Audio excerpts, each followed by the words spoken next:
Assalamualaikum warahmatullahi wabarakatuh.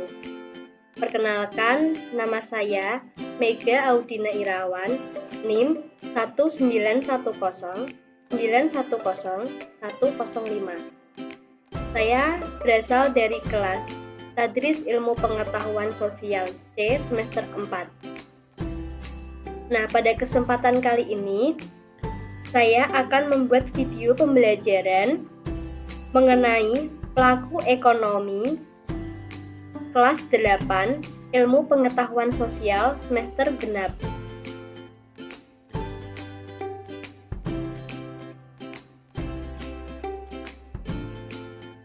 Nah, yang kita pelajari dalam kompetensi dasar pelaku ekonomi di kelas 8 kali ini yaitu menganalisis keunggulan dan keterbatasan ruang dalam permintaan dan penawaran, teknologi serta pengaruhnya terhadap interaksi antar ruang bagi kegiatan ekonomi, sosial, budaya di Indonesia dan negara-negara ASEAN. Tujuan pembelajaran pada kali ini yaitu menjelaskan pengertian pelaku ekonomi, menjelaskan peran pelaku ekonomi dalam perekonomian. Langsung saja, pelaku ekonomi adalah orang atau lembaga yang melakukan kegiatan ekonomi. Pelaku ekonomi sendiri ada 4. Yang pertama, ada rumah tangga keluarga atau konsumen. Yang kedua, rumah tangga perusahaan atau produsen. Yang ketiga, rumah tangga pemerintah. Dan yang keempat, ada rumah tangga luar negeri. Yang pertama yaitu rumah tangga konsumen atau yang sering disebut dengan RTK. RTK sendiri merupakan kelompok masyarakat yang melakukan kegiatan konsumsi terhadap barang dan jasa untuk memenuhi kebutuhan hidup diri sendiri ataupun keluarga. Ketika konsumen membeli barang dan jasa dari produsen, konsumen berkewajiban membayar barang dan jasa yang diterima. Oleh karena itu, rumah tangga keluarga atau konsumen harus memiliki pendapatan. Nah, pendapatan dalam rumah tangga konsumen terdiri atas pertama, sewa atau rent, yaitu merupakan balas jasa yang diterima rumah tangga keluarga karena telah menyewakan tanahnya kepada perusahaan. Yang kedua, bunga atau interest, yaitu balas jasa yang diterima karena telah meminjamkan sejumlah dana untuk modal usaha perusahaan dalam kegiatan produksi. Yang ketiga ada upah atau wage, yaitu balas jasa yang diterima rumah tangga keluarga karena telah mengorbankan tenaganya untuk bekerja pada perusahaan dalam kegiatan produksi. Yang terakhir ada laba atau profit, yaitu balas jasa yang diterima karena telah memberikan kontribusi berupa tenaga dan pikirannya dalam mengelola perusahaan sehingga perusahaan dapat memperoleh laba atau keuntungan. Rumah tangga konsumen sendiri memiliki beberapa peran. Yang pertama, sebagai pemakai atau konsumen barang dan jasa yang dihasilkan perusahaan untuk memenuhi kebutuhan hidup sehari-hari. Yang kedua, peran rumah tangga konsumen yaitu sebagai penyedia atau pemasok faktor produksi kepada rumah tangga perusahaan untuk melakukan proses produksi. Nah, faktor produksi sendiri dikelompokkan menjadi 4 macam, yaitu yang pertama, alam atau lahan, yang kedua ada modal, yang ketiga tenaga kerja, dan yang keempat ada kewirausahaan. Yang pertama yaitu faktor produksi alam.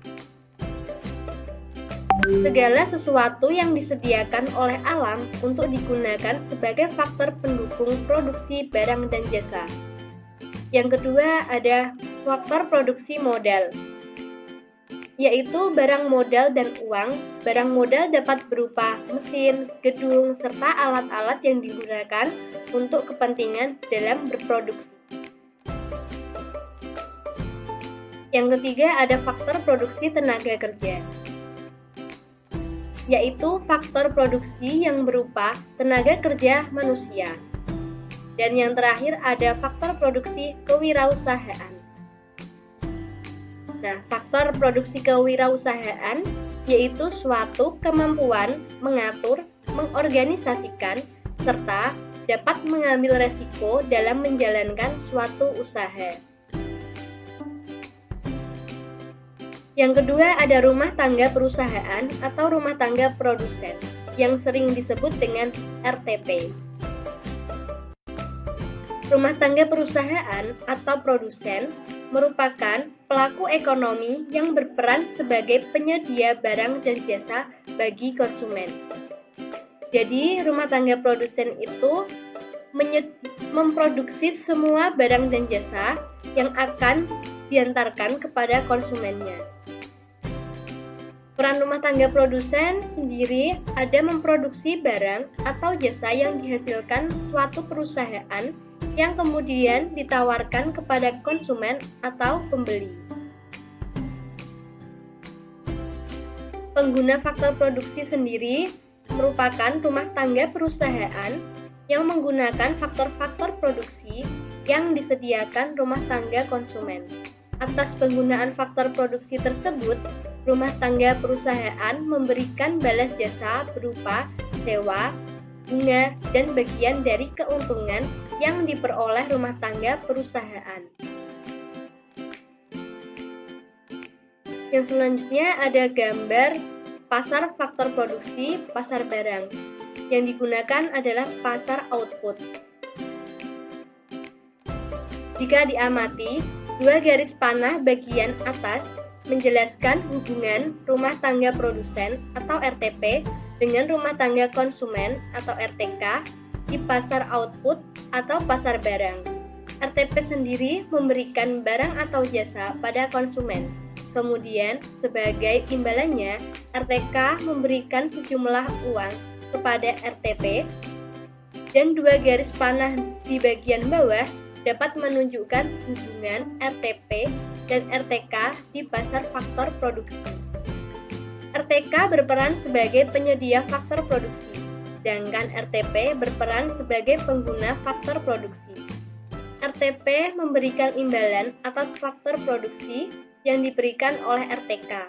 Imbalan ini dapat berupa sewa, upah atau gaji, bunga, dan keuntungan. Nah, yang ketiga ada rumah tangga pemerintah. Peran rumah tangga pemerintah yaitu sebagai regulator, konsumen, dan produsen. Apa sih yang dimaksud dari regulator? Regulator atau pengatur artinya perekonomian pemerintah harus diatur sehingga dapat menyejahterakan masyarakat secara adil dan merata. Regulasi dan aturan yang dibuat pemerintah dapat berupa pemberian subsidi pada perusahaan dalam negeri agar mampu bersaing dengan produk luar dan dapat menentukan besarnya pajak. Konsumen sendiri artinya pemerintah membutuhkan sarana dan prasarana penunjang yang dibeli dari rumah tangga perusahaan atau produsen. Yang dimaksud produsen sendiri artinya pemerintah memproduksi barang atau jasa. Pemerintah Indonesia memiliki rumah tangga produsen seperti BUMN atau Badan Usaha Milik Negara. Contoh dari BUMN adalah PT Kereta Api Indonesia atau KAI dan PLN atau yang disebut dengan Perusahaan Listrik Negara. Yang selanjutnya ada rumah tangga luar negeri. Nah, rumah tangga luar negeri merupakan pelaku ekonomi yang paling terakhir dan sangat mempengaruhi jalannya pelaku ekonomi. Peran rumah tangga luar negeri dapat terlihat dalam perdagangan internasional. Contoh dari perdagangan internasional sendiri yaitu Indonesia mengekspor mengekspor produk tekstil ke negara Jepang dan Jepang mengekspor kendaraan bermotor ke Indonesia. Dengan adanya transaksi tersebut, terbentuklah kerjasama antara Indonesia dan masyarakat Jepang atau masyarakat luar negeri. Bisa dilihat gambarnya, yaitu ada gambar Mitsubishi Honda yang diproduksi oleh Jepang yang nantinya akan diekspor atau diimpor ke Indonesia, dan negara Indonesia sendiri memproduksi kain tekstil atau batik yang akan diekspor ke negara Jepang ataupun negara lainnya. Nah, terima kasih. Sekian video pembelajaran tentang pelaku ekonomi dari kelas 8 Ilmu Pengetahuan Sosial semester genap. Semoga kita selalu dalam keadaan sehat dan tetap semangat dalam belajar. Sekian dari saya, kurang lebihnya saya meminta maaf. Wabillahi taufiq wal hidayah. Wassalamualaikum warahmatullahi wabarakatuh.